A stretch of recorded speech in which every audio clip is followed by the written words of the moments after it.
নজর রাখবো পরবর্তী সংবাদে। রাতের অন্ধকারে পিটিয়ে খুন এক অজ্ঞাত পরিচয় যুবককে, এমনটাই অভিযোগ উঠে এসেছে গতকালকে রাত্রে।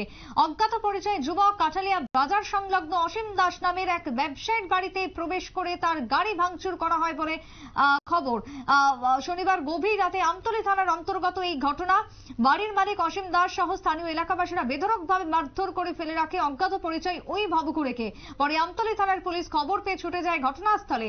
আহত ব্যক্তিকে নিয়ে যাওয়া হয় হাপানিয়া হাসপাতালে। তবে হাসপাতালে নিয়ে যাওয়ার পরই চিকিৎসক তাকে মৃত বলে ঘোষণা করেছেন। ঠিক কি ঘটনা প্রসঙ্গে বক্তব্য উঠে এসেছে পুলিশের, শুনুন।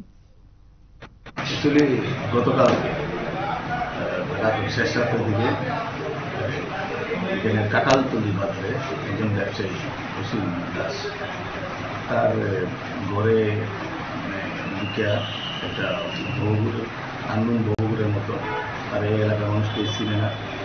ওই লোকটা তার বাড়িতে যাওয়ার পরে ঘরে ঢোকার পরে অসীম দাস তার ঘর থেকে দাঁড়িয়ে আসে এবং তার সাথে একটা মারামারি হয়েছে, পাশাপাশি লগে আরো একজন লোকের সাথে জড়িত।